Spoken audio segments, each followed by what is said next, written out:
এ ভাই, এটা কোথায় পেলি? কেন ওপরে? আরে বাস, ভাবতে পারছেন এরকম নীল জল সুইমিং পুল, পিছনে এই লেভেলের ভ্যালি, আর সুইমিং পুলের ঠিক ওপরেই কিন্তু আমি ঘুরিয়ে দেখাচ্ছি ক্যামেরা, এখানেই কিন্তু বারকাম রেস্টুরেন্ট। আপনি সুইমিং পুলে থেকে খাবার খেতে চাইছেন বা আপনার পছন্দের পানীয় বিয়ার হোক বা হুইস্কি, যেভাবে এই ছেলেটা এনজয় করছে, অর্ডার করুন আর বিয়ার হাতে নিয়ে সুইমিং পুলে একদম জমে বসুন। কেমন এনজয় করছো বলো? খুব খুব এনজয় করছে, মানে উঠতে ইচ্ছা করছে না, এমন ফিল লাগছে। এই ভ্যালি মাঝখানে সুইমিং পুল আর আমরা লাফালাফি ঝাপাঝাপি করছি। ভাবুন তো কি পরিবেশটা, ও দুর্দান্ত দুর্দান্ত। চলে আসুন, ভাবছেন কি সবাই, চলে আসুন। এই মুহূর্তে আমি আপনাদের দেখাতে চলেছি একটা আন্ডার ওয়াটার শট, যেটা কিন্তু আমি আমার প্রত্যেকটা ব্লগে যেখানে সুইমিং পুল আছে সেখানে দেখাই। চলুন নেওয়া যাক একটা আন্ডার ওয়াটার শট।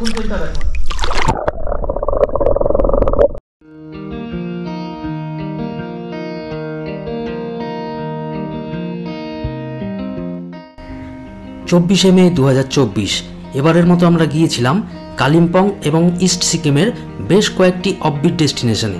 এবারের মতো আমি আর শেষাদ্রি নয়, এর সাথে যোগ দিয়েছিল আমার খুব প্রিয় বন্ধু সুমন এবং তার ওয়াইফ পূজা, আর তার সাথে ছিল ওর খুদে বাচ্চাটা। আমরা গিয়েছিলাম বেশ কয়েকটি অফবিট ডেস্টিনেশনে, যার ভিডিওগুলো কিন্তু আমি পরপর বেশ কয়েকটি এপিসোডে আপনাদের সামনে তুলে ধরব। আর হ্যাঁ, ভিডিওটা যদি ভালো লেগে থাকে তাহলে কিন্তু ভিডিও লিঙ্কটা একটু দয়া করে বন্ধুবান্ধব এবং আত্মীয় স্বজনের সাথে শেয়ার করবেন, তাতে কিন্তু তারাও নতুন নতুন অফবিট ডেস্টিনেশনের খোঁজ পাবেন। ভিডিওটা ভালো লাগলে লাইক করুন, ভিডিওতে কমেন্ট করুন, আর অবশ্যই আমার ট্রাভেল চ্যানেলটা সাবস্ক্রাইব করে নিন, তাতে কিন্তু আমি সামনের দিনে আরও অনেক ভালো ভালো নতুন অফবিট ডেস্টিনেশনের গল্প আপনাদের সামনে তুলে ধরতে পারবো। চলুন শুরু করা যাক আজকের গল্প। নমস্কার বন্ধুরা, সবাইকে স্বাগত জানাচ্ছি আমাদের একটা নতুন ট্রাভেল ব্লগে। আজ হচ্ছে 28শে মে 2024। আমি এই মুহূর্তে দাঁড়িয়ে রয়েছি রাংকার রে মনিস্ট্রিতে। সুন্দর ব্যাকগ্রাউন্ডে দেখুন, মনিস্ট্রিতে এত দুর্দান্ত লাগছে, কালারফুল, জাস্ট ওয়াও। আমরা কিন্তু লাস্ট ব্লগে দেখিয়েছিলাম, আমরা গিয়েছিলাম রাংকা মনাস্টারি, বলেছিলাম যে সব থেকে কালারফুল মনাস্টারি রাংকা, কিন্তু এই মনাস্টারির কথা কিন্তু আমাদের জানাই ছিল না। আমাদের রিভারসাইড হোমস্টের ওনার দাওয়াজি কিন্তু বললেন এখানে একটা সুন্দর মনাস্টারি আছে রেতে, যেটার নাম কিন্তু রে মনাস্টারি। আমরা আসলাম আর দেখতে পাচ্ছেন কি সুন্দর কালারফুল মনাস্টারি। আমি কিন্তু বলবো রুমটেক বা রাংকা সাইডে যদি সব থেকে কালারফুল মনাস্টারি থাকে তাহলে কিন্তু সেটা এই রে মনাস্টারি। আর একদম কিন্তু নিট অ্যান্ড ক্লিন, আশপাশের অ্যাম্বিয়েন্স এই দেখুন, সব থেকে কালারফুল মনাস্টারি। হতে পারে একটু ছোট সাইজে, হ্যাঁ ছোটর মধ্যে কিন্তু দেখুন নিট অ্যান্ড ক্লিন। আর এখান থেকে কিন্তু গ্যাংটকের একটা মারাত্মক ভিউ পাওয়া যায়। ওই যে দেখুন গ্যাংটকের ভিউ।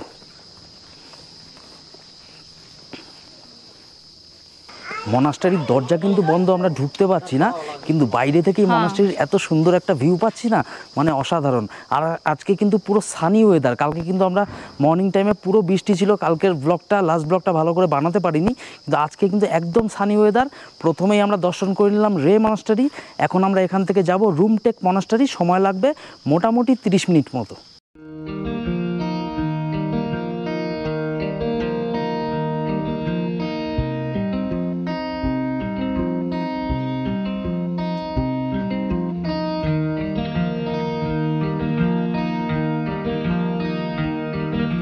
রুমটেকে পৌঁছানোর শেষ কিছুটা রাস্তা কিন্তু চড়াই হবে, যেটা হেঁটে উঠতে আপনাদের সময় লাগবে মোটামুটি 20 থেকে 25 মিনিট মতো।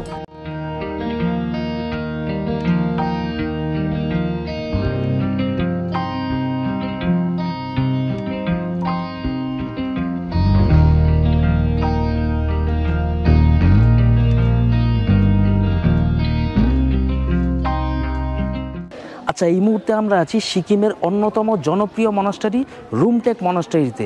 যারা যারা সামনের দিনে রুমটেকে আসছেন তাদের জন্য একটা কথা বলে রাখছি, গাড়ি কিন্তু রুমটেক মনাস্টারি অবধি আসবে না, তাই জন্য গাড়ি কিন্তু আপনাকে নিচে পার্কিং এরিয়া রেখে প্রায় 15 মিনিট আপ হিল হেঁটে উপরে উঠতে হবে, তারপরে আসবে এই রুমটেক মনাস্টারি। আর একটা কথা বলছি, লাস্ট এপিসোডে আমি দেখিয়েছিলাম আমরা গিয়েছিলাম রাংকা মনাস্টারিতে, আজকে আমরা গিয়েছিলাম রে মনাস্টারিতে। কোথাও কিন্তু কোনো রকম সিকিউরিটি পোস্ট বা সিকিউরিটি গার্ড চোখে পড়েনি। রুমটেক মনাস্টারিতে কিন্তু নিচে আইডি কার্ড চেক করা হচ্ছে, তারপর আপনারা হেঁটে উপরে আসছেন, ওপরেও কিন্তু স্ক্যানার বসানো আছে। এখানে কিন্তু চারপাশে এন্ট্রি অ্যান্ড এক্সিট গেটে আইটিবিপি জওয়ানরা দাঁড়িয়ে আছেন। তো আমার মনে একটা কৌতূহল হলো যে কেন এত সিকিউরিটি এখানে। তারপর যেটা জানলাম, এখানে কিন্তু ভেতরের যে চিত্রশৈলী আছে, ভিতরে আপনাদের দেখালাম একটু আগে, ওখানে কিন্তু প্রচুর ডিজাইন, পুরো সোনার গোল্ড প্লেটেড করা, এবং বাইরেও একটা বক্স মতো রাখা আছে, ওটা কিন্তু পুরো সোনার তৈরি। তো এই জন্য কিন্তু এইখানে প্রচুর সিকিউরিটি আপনারা পাবেন। তাই সাথে এমন কিছু আনবেন না যে আপনাদের কিন্তু এই চেকপোস্টে আটকে দেওয়া হয়।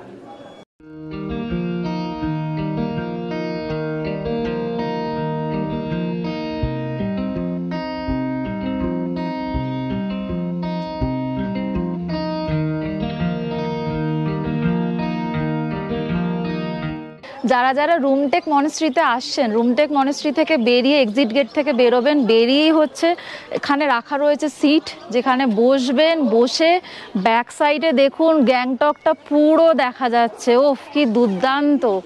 এখান থেকে কিন্তু বিকালবেলাটা কিন্তু দুর্দান্ত লাগবে। এই যে আপনাদের একটু আগে বললাম, রুম থেকে কিন্তু 15 মিনিট আপহিল হেঁটে আসতে হবে। এই দেখুন, এই সেই রাস্তা, ওই নিচ থেকে কিন্তু সবাই হেঁটে হেঁটে আসছেন। বাচ্চা কোলে নিয়ে উঠলে কিন্তু যথেষ্ট কষ্ট হবে, তাই চেষ্টা করবেন বয়স্ক লোক এবং বাচ্চারা যাতে না ওঠেন। এখানে বয়স্ক লোকদের জন্য কিন্তু গাড়ি অ্যালাউ করছে উপরে আসার জন্য, বাচ্চাদের কিন্তু নিচে রেখে আসাই ভালো। ওই দেখুন গ্যাংটকের ভিউ, অসাধারণ লাগছে আজকে, সুন্দর একদম ক্লিয়ার ওয়েদার, দুর্দান্ত একটা ভিউ আমরা পাচ্ছি এখান থেকে। বর্ষাকালে আসলে কিন্তু আপনারা এই ভিউটা মিস করবেন। তাই আপনাদের আমি রেকমেন্ড করব, যদি এদিকে কখনো আসেন তাহলে কিন্তু অবশ্যই বর্ষাকালটা ছেড়ে আসার চেষ্টা করুন। রুমটেক মনাস্টারি ঘোরা হলো, তারপর কিন্তু বেশ কিছু শপিং করলাম আমরা। নিচে কিন্তু টুকটাক দোকান আছে, একটু কস্টলি বুঝতেই পারছেন, অফবিট লোকেশনে সেটা তো হবেই। বাদবাকি শপিং করার পর এখন আমরা আস্তে আস্তে এগিয়ে চলেছি আমাদের গাড়ির দিকে। এরপর কিন্তু আমাদের কোথাও আর প্ল্যান নেই আজকে, টুকটাক লাঞ্চ করব আর তারপর রওনা দেবো দুরন্ত একটা নতুন রিসর্টে। এই রিসর্টটার নাম হচ্ছে মারটাম রাইস ভ্যালি রিসর্ট, আর সেখানে আছে ভ্যালির মধ্যে সুন্দর সুইমিং পুল। যদি বৃষ্টি বাদলা না হয় তাহলে কিন্তু আমরা নামবো ওই সুইমিং পুলেও। সেখানের ঘরদোর কীরকম কী রেট আছে সব কিছুই জানাবো আপনাদের, সাথে থাকুন। আর এই নতুন টুপিটা কিনলাম, কেমন লাগছে অবশ্যই কমেন্ট করে জানাবেন। আর একটা বুদ্ধর ছোটো মূর্তি কিনলাম, ওটা পড়লো 300 টাকা করে, ওটা কিন্তু ঘরে লাগাবো, বেশ পছন্দ হলো আমার। এই আর 2 থেকে 3 মিনিট পৌঁছে যাবো গাড়ির কাছে। কমেন্ট করে কিন্তু জানাবেন এই টুপিটা পরে লুকসটা কেমন লাগছে। এটা কিন্তু আমার পছন্দ করে দেওয়া, যদিও আর অবশ্যই একটা দিন জানাবেন। বাকি এই ট্রিপে, আগে কিনলে ভালো হতো। চলো যাওয়া যাক।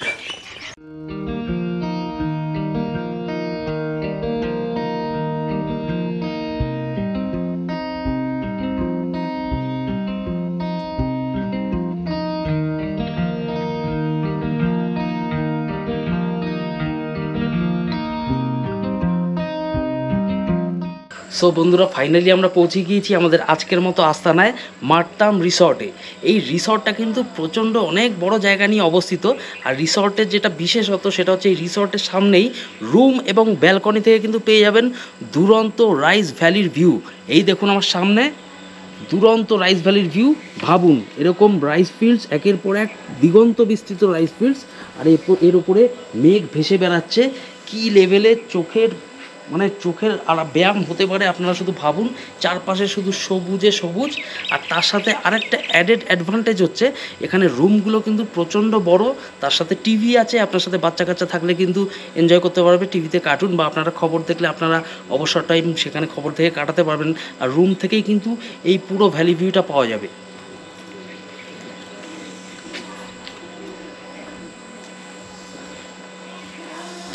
আচ্ছা চলুন এবার আপনাদের রুম ট্যুরটা করিয়ে দিই। এখানে কিন্তু সব কটেজ টাইপ রুম দেখতে পাচ্ছেন। আমার পিছনে একটা কটেজ, আমরা আছি মাঝখানে একটা কটেজে, আর এর পিছনে আরেকটা কটেজে কিন্তু আমার বন্ধু সুমনরা আছে। চলুন রুম ট্যুরটা আপনাদের করিয়ে দিচ্ছি। এখানে ঢুকেই কিন্তু একটা ব্যালকনি, পুরো চারপাশে কিন্তু কাঠ, মানে পুরো কাঠের ব্যালকনি, কোনো কিন্তু কনক্রিটের ইউজ এখানে নেই। এই ব্যালকনিতে বসে কিন্তু আপনারা রাত্রেবেলা আড্ডা মারতে পারবেন, সামনের এই ভ্যালি ভিউটা পেয়ে যাচ্ছেন। তারপর এই হচ্ছে আমাদের রুম লক করা। রুমটা খুলে আমি এখন ঢুকবো। এই হচ্ছে আমাদের রুম। দেখুন কত বড় একটা রুম আমরা এখানে পাচ্ছি। এখানে কিন্তু একটা কিং সাইজ বেড আছে, 3 জন অ্যাডাল্ট আরামসে শুয়ে পড়তে পারবে। আমরা তো 2 জন আছি, একজন বাচ্চা, 3 জন অ্যাডাল্ট কিন্তু এখানে আরামসে শুতে পারবে। এখানে গরমের সময় কিন্তু একটু গরম হয়, কারণ এটা কিন্তু একটুখানি লো হাইটে। রুমটা দেখতে পাচ্ছেন কতটা বড়। ওখানে কিন্তু একটা হিটারও দেওয়া হচ্ছে শীতকালের জন্য, ওদিকে একটা হিটার, এদিকে একটা হিটার, দুটো হিটার রাখা আছে। অ্যান্ড আই থিঙ্ক এগুলো এক্সট্রা চার্জেবল শীতকালে যদি আপনারা ইউজ করেন। এই দেখুন এখানে আছে টিভির নিচে একটা ডেস্ক রাখা আছে, এখানে টিভি আর কেবলের রিমোট দেওয়া আছে। এইখানে কিন্তু একটা বড় জানালা আছে, যেখান থেকেও কিন্তু আপনারা পুরো ভ্যালি ভিউ পেয়ে যাবেন। এই দেখুন জানালা খুললে কিন্তু সামনে পুরো ভ্যালির ভিউ। মানে আপনারা যদি রুমেও বসে থাকেন, রুম থেকেই কিন্তু দুরন্ত ভিউ পেয়ে যাবেন। তারপরে রুমটার কিন্তু এই সাইডটায় বেশ কিছু বসার জায়গা আছে সাইডে, এখানে একটা ছোট্ট ওয়ার্ডরোব টাইপের আছে। রুম কিন্তু বিশাল বড়, কিন্তু আমি যেটা দেখছি একটু মেইনটেন্যান্সের অভাব আছে। একটু পরিষ্কার আর একটু যদি হতো তাহলে কিন্তু ভালো লাগতো। এখানে একটু ধুলো টুলো পড়ে আছে, সেটা হয়তো ওনারা পরিষ্কার করে দিয়ে যাবেন। এখন আমরা জাস্ট চেক ইন করলাম। এখানে দেখতে পাচ্ছেন ওয়াশরুমটাও কিন্তু যথেষ্ট বড়। আর ওয়াশরুমে যা যা জিনিস থাকার কথা, ওই যে উপরে গিজার যেটা শীতকালে লাগে, টপ শাওয়ার, ওখানে কিন্তু নর্মাল যে কল সেটা আছে, হ্যান্ড শাওয়ার আছে, এখানে কিন্তু ওয়েস্টার্ন কোমোড আছে, ওয়েস্টার্ন বেসিন, মিরর, সব কিছুই আছে। আর তার সাথে কিন্তু উপরে একটা ডিজাইনার লাইট দেখতে পাচ্ছি, এটা এখন হয়তো জ্বলছে না, আমি রাত্রেবেলা জ্বালাবো। যাই হোক, তো এই হচ্ছে রুমের ভিউ আর বাইরের ভ্যালি ভিউ আপনাদের দেখালাম। কেমন লাগছে অবশ্যই কমেন্ট করে জানাবেন। আর নতুন এই টুপিটা পরেছি, আজ কিন্তু আমার নিজের দারুণ ফিলিং হচ্ছে এরকম টুপি পরে একটা ব্লগ বানাতে। আচ্ছা, ভ্যালির ভিউ আপনাদের দেখালাম, রুম ট্যুর করালাম, রুম থেকে কি সুন্দর ভিউ পাওয়া যায় সব তো দেখালাম। তাহলে কি এটুকুই, আর কিছু নেই? না, আরও আছে। এই রিসর্টে ঢুকেই কিন্তু বেশ কিছুটা আমাদের নেমে এখানে আসতে হয়েছে। আর রিসর্টের ওপরে মানে রিসেপশনের এরিয়ার কিন্তু সামান্য নিচেই কিন্তু এখানে আছে একটা দুরন্ত সুইমিং পুল, যেটা কিন্তু নীল সমুদ্রের মতো জল। এখানে কিন্তু দু রকমের সেকশন আছে সুইমিং পুলে, বড়দের জন্য আলাদা সেকশন আর বাচ্চাদের জন্য আলাদা সেকশন। চলুন আপনাদের সেটা এখন দেখাচ্ছি। আর তারপরে কিন্তু আমরা সুইমিং পুলেও নামবো, তখন কিন্তু আমরা খুব এনজয় করবো এই সুইমিং পুলে। আচ্ছা, এই মারতাম রিসর্টের রুমগুলো কিন্তু প্রচণ্ড বেসিক, তবে এখান থেকে ভিউ কিন্তু অ্যাস্টনিশিং। মানে আপনারা যারা খুব বেশি মানে লাক্সারি চাইছেন না, তাদের জন্য কিন্তু এই জায়গাটা বেস্ট লোকেশন। যারা কিন্তু রুমে প্রচণ্ড লাক্সারি পছন্দ করেন, তাদের জন্য কিন্তু আমি এই রিসর্ট রেকমেন্ড করব না। এই মুহূর্তে আমি দাঁড়িয়ে আছি মারতাম রিসর্টের একদম পার্কিং লটে। এই অবধি কিন্তু গাড়ি আসে, তারপর হেঁটে যেতে হয়। ওই যে সামনে দেখছেন, ওইটা কিন্তু মেইন রোড থেকে অ্যাপ্রোচিং রোড এটার। তো ওখান থেকে কিন্তু গেট দিয়ে ঢুকে আসতে হয়। ওখানে কিন্তু দেওয়া আছে সাইনবোর্ড মারতাম রিসর্ট। তো ওখান থেকে ঢুকে এসেই কিন্তু গাড়িটা এখানে রেখে এই হচ্ছে রিসর্টের ভেতরে যাওয়ার রাস্তা। ঢুকেই কিন্তু ডান দিকে পড়বে এনাদের যে ডাইনিং এরিয়া, আর তার সাথে তার মধ্যেই রিসেপশন। তো ওখানে কিন্তু বারও আছে, মানে আপনারা যারা আসছেন বাইরে থেকে, আপনারা বিয়ার, হুইস্কি, ওয়াইন যে কোনো কিছু টেস্ট করতে চাইলে আপনারা কিন্তু এখানেই পেয়ে যাবেন। আর লাঞ্চ ডিনারও কিন্তু এখানে সার্ভ করা হয়। কিন্তু আমি যেটা মেনু কার্ডে দেখলাম, এখানকার রেটটা কিন্তু একটু কস্টলি, তাই চেষ্টা করবেন যদি বাইরে থেকে লাঞ্চ করে আসতে পারবেন, সেটা কিন্তু আপনাদের জন্য একটু বেটার হবে। এই হচ্ছে ঢুকেই কিন্তু সেই ভ্যালি ভিউ ওপর থেকে। আর যেটা আপনাদের বলছিলাম, এই নিচে দেখুন পুরো নীল সমুদ্র, পুরো সুইমিং পুল। এই সুইমিং পুলে বসেই কিন্তু আপনি সামনের ভ্যালি ভিউ নিতে পারবেন। ওই দেখুন ওপর দিয়ে একটা হেলিকপ্টার পাস করছে, ভ্যালির ওপর দিয়ে মারাত্মক লাগছে। আজ কিন্তু সকাল থেকে পরপর প্রায় 3খানা হেলিকপ্টার এই রাঙ্কার আশপাশ দিয়ে পাস করলো। আচ্ছা, এই হচ্ছে এনাদের রিসেপশন এরিয়া প্লাস বারকাম রেস্টুরেন্ট, যেখানে কিন্তু আপনারা লাঞ্চ ডিনার সব কিছুই অর্ডার করতে পারবেন। কিন্তু এখানে কিন্তু একটু কস্টলি। তো ডিনার তো আপনাকে নিতেই হবে, কারণ এটা পুরো অফবিট লোকেশান, আশেপাশে অন্য কোনো রকম দোকানের অপশন আপনারা পাবেন না। আর লাঞ্চটা চেষ্টা করবেন যদি আপনারা একটু করে আসতে পারেন বাইরে থেকে, তাহলে কিন্তু আমি বলবো বাজেট ট্রাভেলারদের জন্য একটু স্বস্তির ব্যাপার হবে। এই হচ্ছে সেই এরিয়া, দেখিয়ে দাও একটু।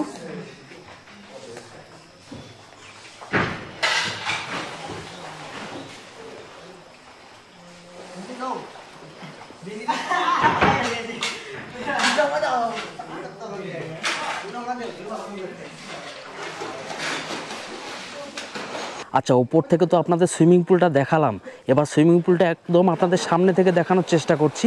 এই হচ্ছে সামনে সেই নীল জলের সুইমিং পুল। এই দেখুন লোকাল ছেলেরা কিন্তু এখানে দারুণ এনজয় করছে। এখানে কিন্তু বাচ্চাদের সেকশন আছে, এখানে কম জল, ওখানে অ্যাডাল্ট সেকশন বেশি জল আছে, ওখানে কিন্তু আমরা এনজয় করব একটু পরে এসে। আর এই হচ্ছে তার পাশে বিস্তীর্ণ ভ্যালি, এটাকেই কিন্তু বলা হয় রাইস ভ্যালি। এই বিস্তীর্ণ ভ্যালিতে কিন্তু রাইস হয় এবং খুব সম্ভবত এগুলো হারভেস্ট করা হয় অক্টোবর নভেম্বর মাসে, আমাকে যা বললেন এখানকার লোকাল লোকেরা। ওই দেখতে পাচ্ছেন ভ্যালির ফাঁকে ফাঁকে কিন্তু ধাপ চাষ করে রাইস চাষ করা হয়েছে, কাল্টিভেট করা হয়েছে। আর এটা কিন্তু বিস্তৃত একটা ভ্যালি, ওই অবধি কিন্তু চলছে রাইস কাল্টিভেশন। আর তার মাঝখানে এরকম একটা নীল জলের সুইমিং পুল। আমি জানি না আমি এর আগে কোথাও এরকম ভ্যালির মধ্যে ছিলাম কি না, বা থাকলেও তার মাঝখানে এত সুন্দর সুইমিং পুল, বুঝতেই পারছেন। আর এখানে দেখুন রেলিং করে কিন্তু এরকম নামার জায়গা করা রয়েছে। আপনি রেলিং বরাবর যাবেন, একটু একটু একটু করে নিচে নেমে যাবেন, তারপর নিচের দিকে কিন্তু ওই কটেজগুলো রয়েছে যেখানে আমরা আছি। এখানে কিন্তু অনেকগুলো কটেজই আছে।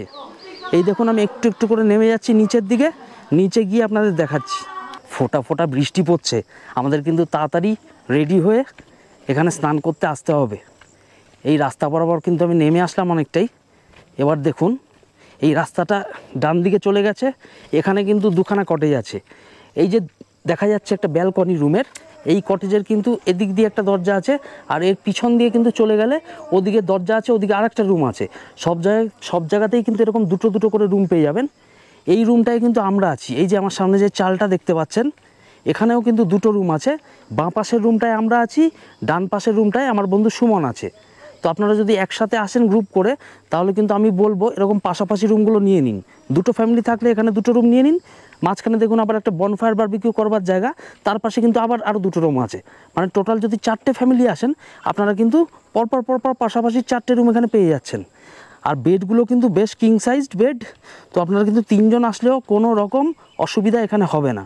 এই দেখুন এইখান দিয়ে নেমে কিন্তু সামনেই এরকম একটা বনফায়ার বারবিকিউর পিট আছে ছোট্ট। আর এই হচ্ছে সামনের ভ্যালি, যেটা কিন্তু আমি প্রথমেই আপনাদের সাথে শেয়ার করেছি। দুরন্ত লাগছে, দুরন্ত। হালকা আলো কমে এসছে, দেখুন ভ্যালিটা কিন্তু আরও মোহময়ী হয়ে উঠছে। এবার কিন্তু ড্রোন উড়াবো আমি এই ভ্যালির ওপর দিয়ে।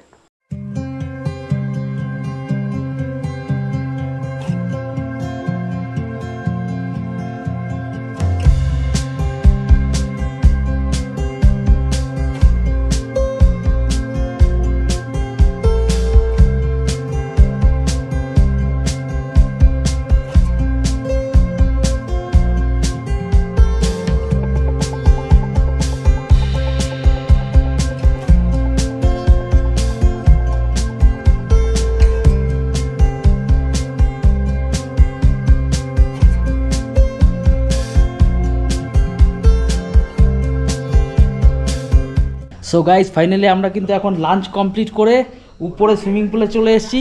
এখানে একটা বড়দের সুইমিং পুল আছে আর একটা বাচ্চাদের সুইমিং পুল আগেই আপনাদের দেখিয়েছি। এখন কিন্তু আমার সুইমিং পুলে নামার পালা। এই দেখুন ওরা কিন্তু অলরেডি নেমে গিয়েছে। এই দেখুন সব কিন্তু এনজয় করছে। এই হচ্ছে বাচ্চাদের সুইমিং পুল, এই হচ্ছে বাচ্চাদের সুইমিং পুল।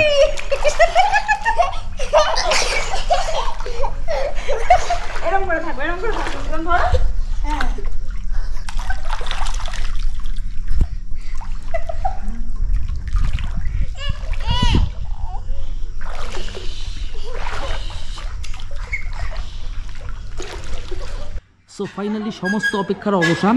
এখন কিন্তু আমরা চলে এসেছি মারতাম রিসর্টের নীল সমুদ্রে, মানে সুইমিং পুলে। একটু আগে যেটা আপনাদের দেখিয়েছি ভিডিওতে, আমরা কিন্তু এখানে দারুণ এনজয় করছি। এই সুইমিং পুলে গা ভিজাচ্ছি, হালকা রোদ আছে, তার মধ্যে কিন্তু এই সুইমিং পুলে গা ভেজাতে দারুণ লাগছে। আর তার সাথে যেটা এনজয় করছি, এই সুইমিং পুল থেকে কিন্তু ডাউনওয়ার্ড যদি আপনারা তাকান, এই দেখুন কি ভিউ আমার পিছনে, কি ভিউ। এইখানে সুইমিং পুলে স্নান করতে করতে কিন্তু এই ভিউ আপনারা উপভোগ করতে পারবেন।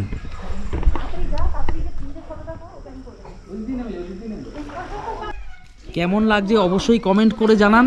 আর এই স্ক্রিনে দেওয়া ফোন নাম্বারে কিন্তু ফোন করে এই রিসর্টে আপনারা বুকিং করে নিতে পারেন। সামনেই কিন্তু 3 থেকে 4 মাস পরে দুর্গাপুজো। এই সময় কিন্তু বুকিং করে আপনারা গ্যাংটক থেকে মাত্র 1 ঘন্টা দূরত্বে এই রিসর্টে এসে কিন্তু গ্রুপে দুরন্ত এনজয় করতে পারবেন। আর তার সাথে থাকছে এই সুইমিং পুল আর এই বিস্তৃত ভ্যালি ভিউ। ভাই এটা কোথায় পেলি? ওপরে। আরে বাস, ভাবতে পারছেন এরকম নীল জল সুইমিং পুল, পিছনে এই লেভেলের ভ্যালি, আর সুইমিং পুলের ঠিক ওপরেই কিন্তু আমি ঘুরিয়ে দেখাচ্ছি ক্যামেরা, এখানেই কিন্তু বারকাম রেস্টুরেন্ট। আপনি সুইমিং পুলে থেকে খাবার খেতে চাইছেন বা আপনার পছন্দের পানীয়, বিয়ার হোক বা হুইস্কি, যেভাবে এই ছেলেটা এনজয় করছে, অর্ডার করুন আর বিয়ার হাতে নিয়ে সুইমিং পুলে একদম জমে বসুন। গুড মর্নিং ফ্রম মারতাম রাইস ভ্যালি রিসর্ট। আজকে কিন্তু 29শে মে 2024, এই মুহূর্তে বাজে সকাল 10টা মতো। আমরা কিন্তু কাল রাত্রেবেলা এখানটায় একটা রুমের মধ্যে কিন্তু সবাই বন্ধুবান্ধবরা মিলে বসে গল্প আড্ডা মেরে কাটালাম, কারণ এখানকার রুম কিন্তু প্রচণ্ড স্পেশিয়াস। একটা কিং সাইজড বেড আছে, আপনাদের কাল দেখিয়েছিলাম, আর রুমের ভেতরের যে স্পেসটা সেটাও কিন্তু অনেক বড়। আপনারা 5-6 জনের গ্রুপ আসলেও কিন্তু আরামসে গল্পগুজব করে রাতটা কেটে যাবে, কারণ রাতে কিন্তু বাইরের কোনো ভিউ পাওয়া যায় না। আর আজকে ভোরবেলা উঠেই কিন্তু ও আমার আগে উঠেছিল, ভোরবেলা উঠে একটা সুন্দর ভিউ বাইরে দেখা যাচ্ছিল। কেমন লাগছিল বলো? ভোরবেলা উঠে, কালকে রাতে তো সেরকম ভিউ আমরা খুব একটা পাইনি, ভোরবেলা উঠে এই সুন্দর ভ্যালিটাও দুর্দান্ত লাগছিল, এত সুন্দর লাগছিল, জাস্ট কথায় ভাষায় প্রকাশ করা যাবে না, এত ভাল লাগছিল। আচ্ছা, যারা যারা এখানে বুকিং করবেন তারা তো স্ক্রিনে আমি বুকিং নাম্বার দিয়ে দিচ্ছি, ওই নাম্বারে ফোন করে এখানে বুক করে নিতে পারেন। আর যাদের এখানকার আসার জন্য কোয়ারি আছে সেটা আমি বলে দিই, এখানে কিন্তু কোনো রকম শেয়ার কার অ্যাভেলেবেল নেই। তো আপনারা যারা এখানে আসছেন আপনারা কিন্তু শিলিগুড়ি থেকে অবশ্যই রিজার্ভ গাড়ি, ছোটো বা বড় গাড়ি করে আপনারা এই অবধি চলে আসুন। মারতাম রাইস ভ্যালি রিসর্ট, আপনারা কিন্তু গুগলে সার্চ মারলে পেয়ে যাবেন এর লোকেশানটা। আর রাস্তাঘাট কিন্তু একদমই ভালো, তাই আপনারা যারা সেলফ ড্রাইভ করে আসছেন তাদের জন্যও কিন্তু একদম সেফ। আপনারা আরামসে ছোটো গাড়ি বা বড় গাড়ি নিয়ে এই মারতাম রাইস ভ্যালি রিসর্টে কিন্তু চলে আসতে পারবেন। আপনাদের কাছে রিকোয়েস্ট রইল, ভিডিওটা যদি ভালো লেগে থাকে তাহলে অবশ্যই লাইক করবেন, আর ভিডিওর লিঙ্কটা কিন্তু বন্ধুবান্ধবের সাথে শেয়ার করবেন, যাতে তারাও এরকম সুন্দর সুন্দর অফবিট লোকেশনের খোঁজ পান। ভিডিওর নিচে কমেন্ট করে জানাবেন কেমন লাগলো ভিডিওটি আপনাদের। আর আমার ভিডিওগুলো ভালো লাগলে অবশ্যই আমার ট্রাভেল চ্যানেলটা কিন্তু সাবস্ক্রাইব করে নেবেন, তাতে কিন্তু আমি সামনের দিনে আরও অনেক ভালো ভালো অফবিট লোকেশনের ভিডিও আপনাদের সামনে তুলে ধরতে পারবো। চলুন, ভালো থাকবেন। এই ভিডিওটা এখানেই শেষ করছি। Thanks for your time.